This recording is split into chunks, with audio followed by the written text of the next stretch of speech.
Todos os seres humanos nascem livres e iguais em dignidade e em direitos. Dotados de razão e de consciência, devem agir uns para com os outros em espírito de fraternidade. Este é o artigo 1º da Declaração Universal dos Direitos do Homem, proclamado na Assembleia Geral das Nações Unidas em 10 de dezembro de 1948. Os direitos humanos são fundamentais para que exista liberdade, dignidade, justiça e paz na sociedade para todas as pessoas, sem distinção. Mas, ao longo desses 65 anos, como evoluíram os direitos humanos a partir da Declaração Universal?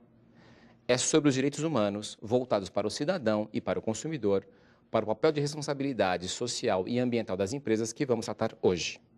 Começa agora o programa Empreendedor Série Sustentável.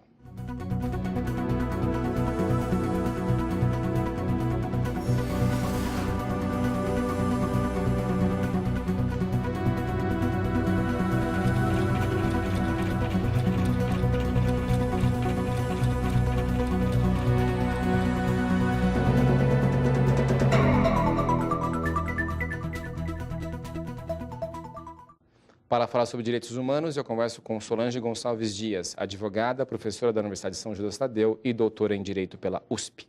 Solange, muito obrigada pela sua presença conosco aqui hoje. Obrigada pelo convite, é um prazer estar aqui. Igualmente. Solange, é possível a gente avaliar uma evolução na questão dos direitos humanos a partir da sua adoção na proclamação de 1948, como a gente falou na abertura? Até hoje, assim, que você pode fazer um traçado assim de como é que foi? Os direitos humanos, a gente começa a falar em direitos humanos a partir da independência norte-americana e da Revolução Francesa, em 1789, numa primeira geração de direitos humanos. Foi lá que tudo começou? Foi lá que tudo começou. Depois a gente tem uma segunda geração ou dimensão de direitos humanos após a Revolução Industrial, onde são proclamados os direitos sociais do homem. E num terceiro momento, a gente fala numa terceira geração, no pós-Segunda Guerra Mundial, onde a partir dos horrores que se constataram, né, que horrores que ocorreram durante e mesmo antes da Segunda Guerra, a consciência do homem para tentar evitar que essa tragédia acontecesse novamente, se repetisse, fez com que se adotassem nas novas constituições pós-Segunda Guerra Mundial, um rol de direitos a partir dessa Carta da ONU, de 1948. Então, são direitos voltados para a proteção da dignidade humana.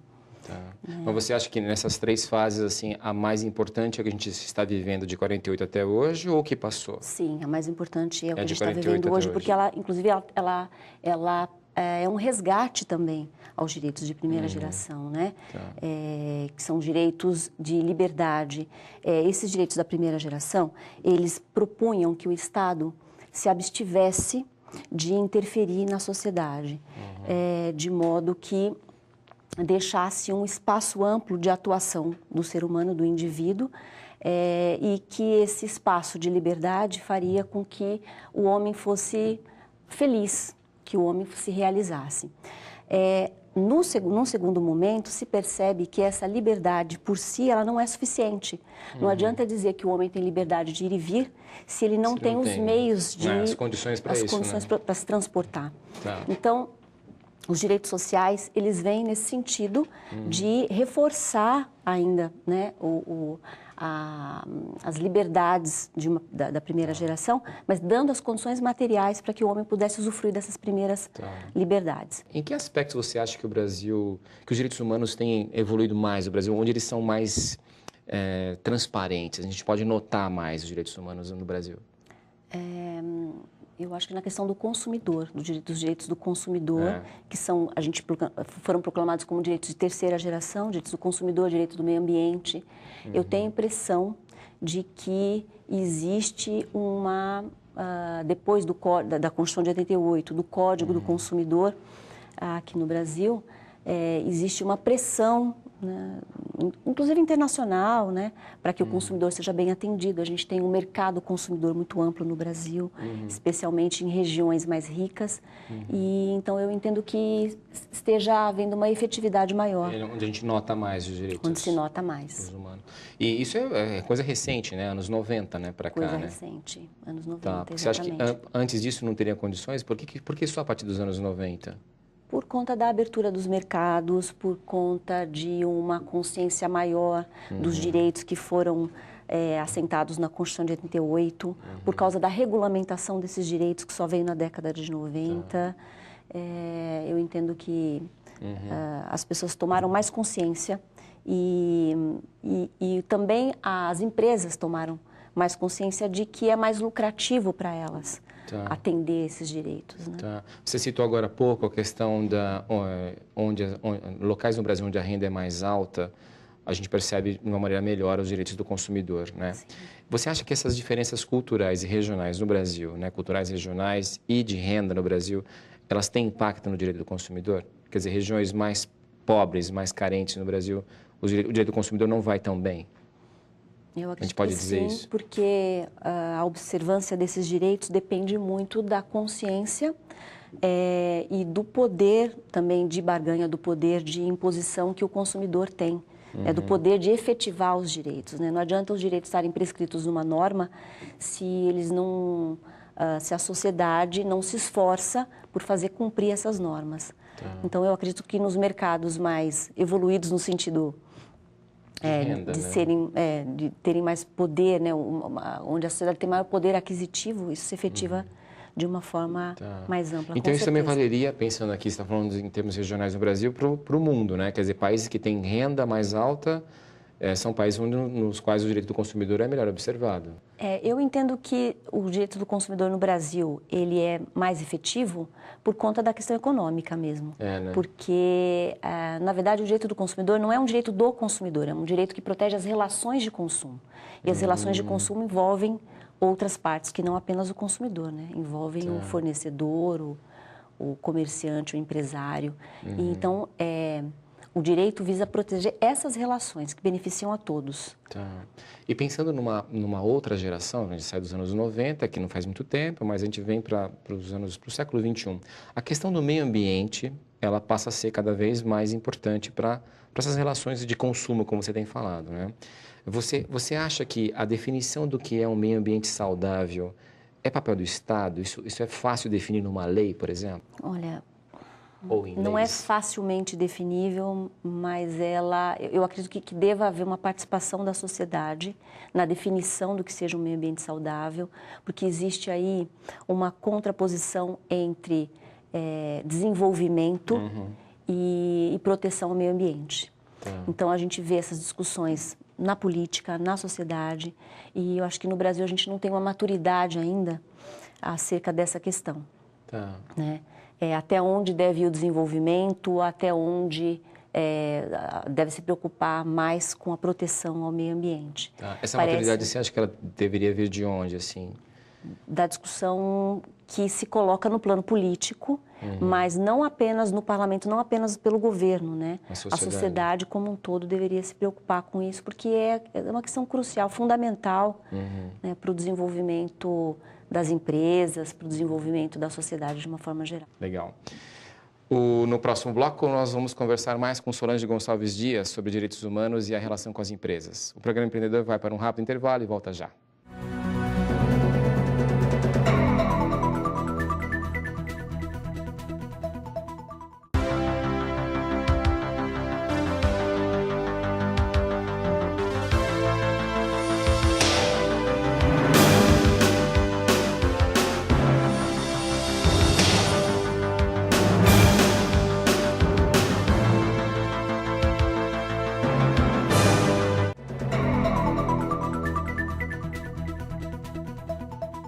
O Empreendedor está de volta com Solange Gonçalves Dias e o assunto hoje são os direitos humanos. Solange, a gente estava falando no bloco anterior sobre a questão das pessoas com o meio ambiente e tal, mas e os consumidores com as empresas, né?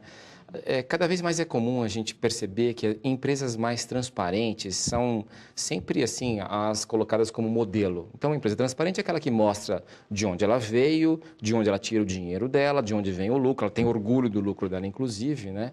Só que, ao mesmo tempo, parece que isso fica assim, restrito a um grupo de grandes empresas e, geralmente, multinacionais estrangeiras. Você acha que no Brasil isso está mudando? Assim, por que nós não temos empresas que já nascem sabendo que elas têm que ser transparentes no Brasil? Eu acredito que haja uma dificuldade grande de as empresas serem transparentes, porque elas precisam adotar, infelizmente, muitas precisam adotar práticas que não se podem publicizar. Não podem ficar abertas para os... Exatamente. Na minha pergunta, assim, para os stakeholders, né, que são as pessoas que estão envolvidas com a empresa, né, quer dizer, os consumidores, os fornecedores, o próprio governo. Então, os stakeholders da empresa, tem coisas que eles não podem saber o que está acontecendo nas empresas, é isso? Tem coisas que as empresas não podem dar cabo do que elas estão fazendo, é isso? Eu acredito que sim. Infelizmente, eu acredito que sim. É uma legislação que restringe muito a atuação das empresas, muitos tributos, muitos encargos e os critérios também do governo não são muito transparentes, a forma de atuação do governo, a fiscalização não é muito transparente. Então, acredito que seja uma dificuldade. Assim. Eu imagino que você deva ficar bastante contrariada quando você ouve, né, que grandes grupos empresariais se utilizam de práticas absolutamente do século XIX, do século XVIII, práticas de escravidão mesmo nas suas relações comerciais, né, nas suas relações com os consumidores.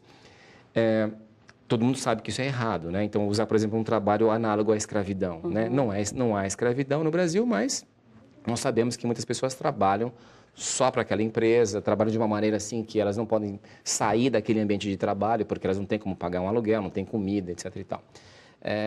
Sabendo disso, assim, que tipo de ação efetiva o Estado poderia ter para realmente acabar com isso? Porque, assim, parece que nos países mais ricos, né, nos que têm renda mais alta, isso já está resolvido. Aí essas mesmas empresas que têm origem de capital estrangeiro vêm para cá e fazem isso.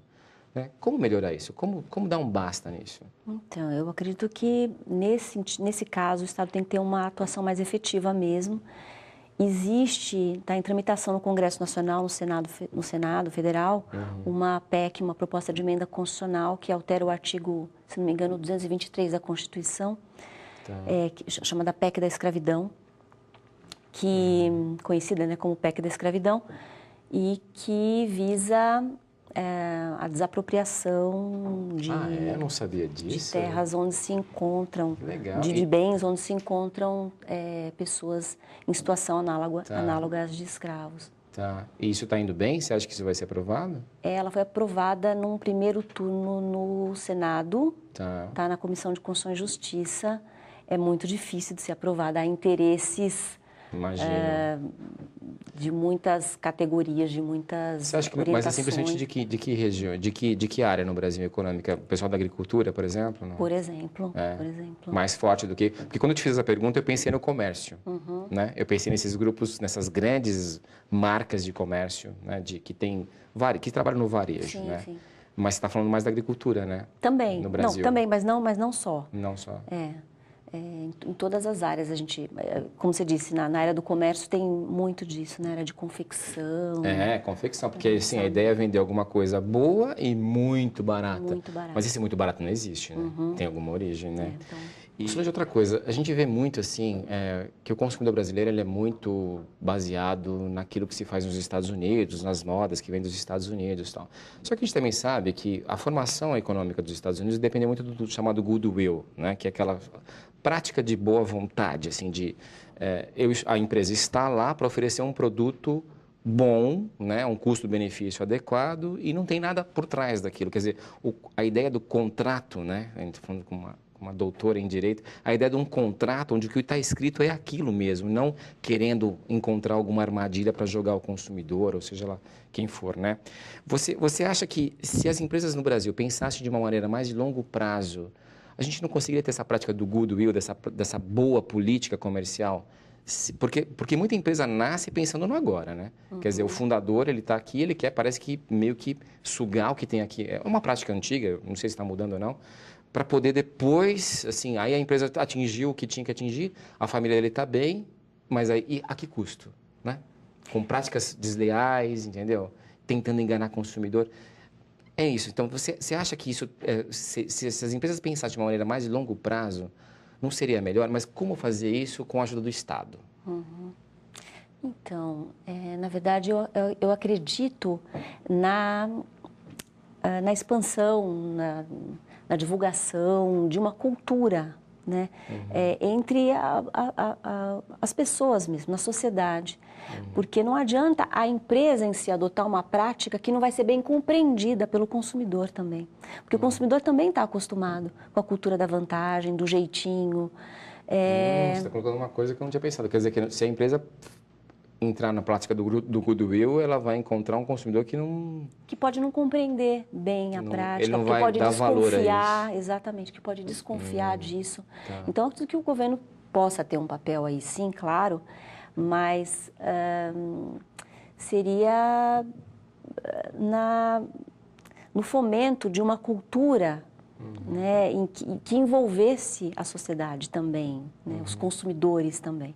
Tá. E não apenas as empresas. Mas aí eu consigo só imaginar o governo mexendo com a educação, porque só se for isso, né? É isso mesmo. E aí, assim, pensando no Código de Defesa do Consumidor, você comentou no primeiro bloco que ele é um marco no Brasil, né? Mas ele pode evoluir, não pode? Para onde? O que você acha que precisa ser melhorado no Código de Defesa do Consumidor? Na legislação, eu não vejo, não saberia te apontar algo que possa ser melhorado.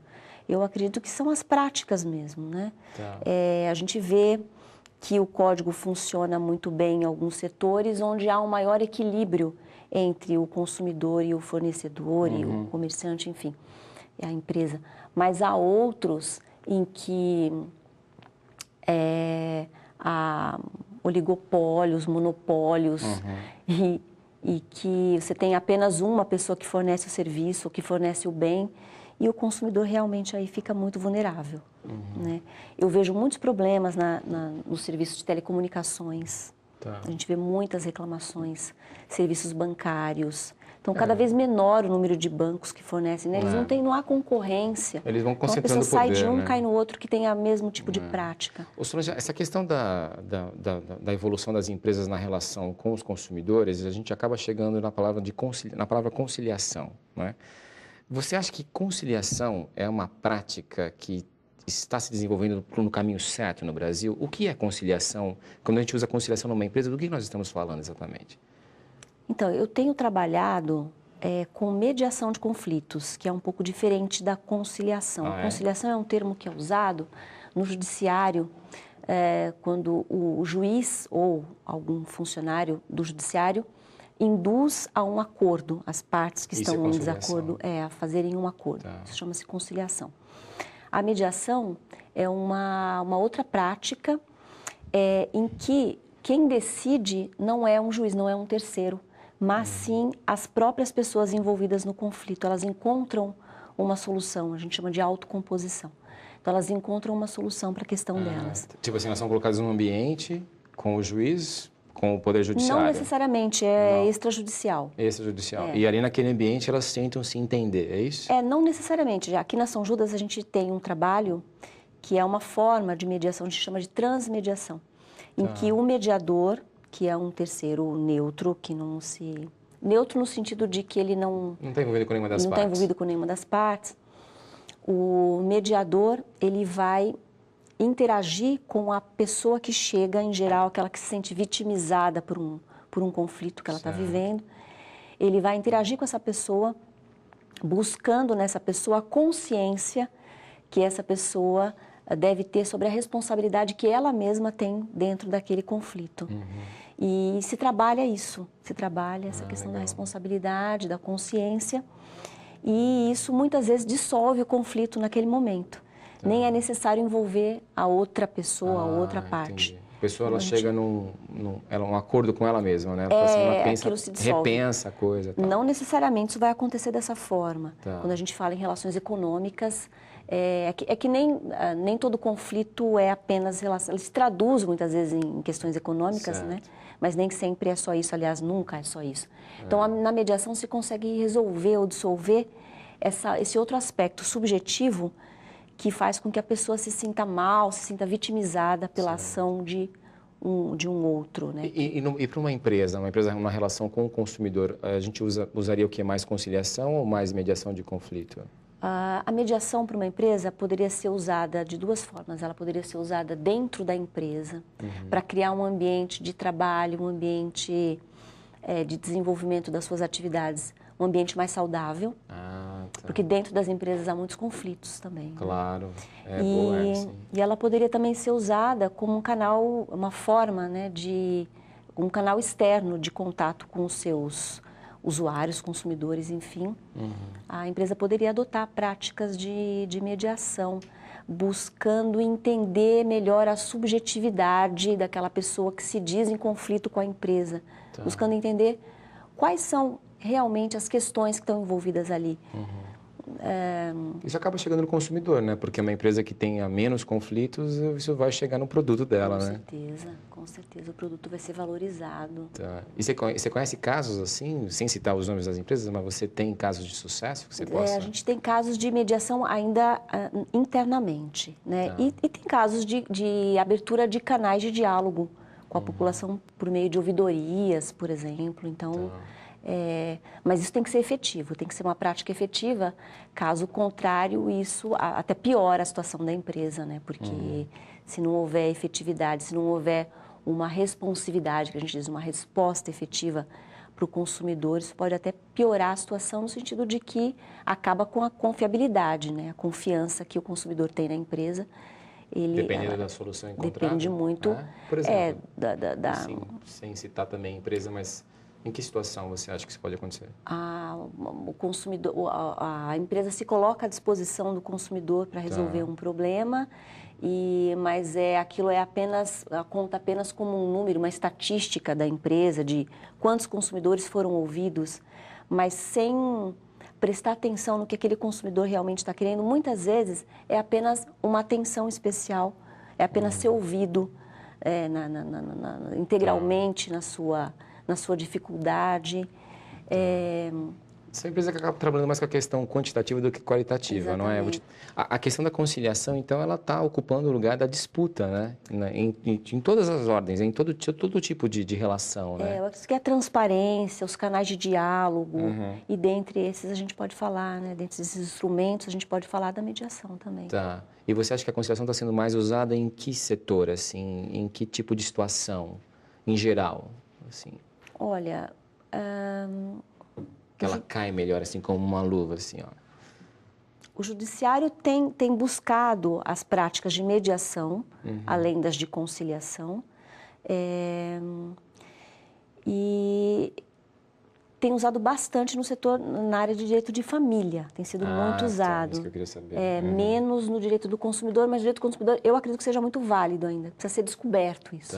Legal. As empresas precisam descobrir as vantagens da mediação. E você acha que esse é o caminho ideal para a gente ter direitos humanos de uma maneira aplicada de uma maneira mais ampla, geral e restrita? Eu acredito que sim, porque na mediação se dá muita atenção e se olha para a subjetividade. Legal. Né?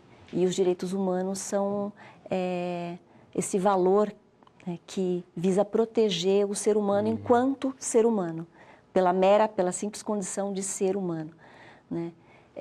É uma proteção que é universal para todo ser humano por conta de ser portador dessa condição, mas ao mesmo tempo olhando para a singularidade de cada ser humano na sua condição concreta. Legal. De mulher, de idoso, de jovem, enfim, de homossexual, né, respeitando as opções que as pessoas têm. Então a mediação ela dá lugar, ela dá espaço para a expressão dessa subjetividade. Então, eu acredito que sim. Tá vendo? Existe esperança. Existe esperança, com certeza. Legal. Solange, muito obrigado pela sua presença conosco aqui hoje. Foi muito legal. Foi um prazer. Muito obrigada. No programa de hoje, nós falamos sobre direitos humanos e a relação com as empresas. E eu conversei com Solange Gonçalves Dias, doutora em Direito pela USP. Espero que tenhamos esclarecido um pouco mais sobre o tema. O Empreendedor Sério Sustentável fica por aqui. Obrigado pela audiência e até o próximo programa.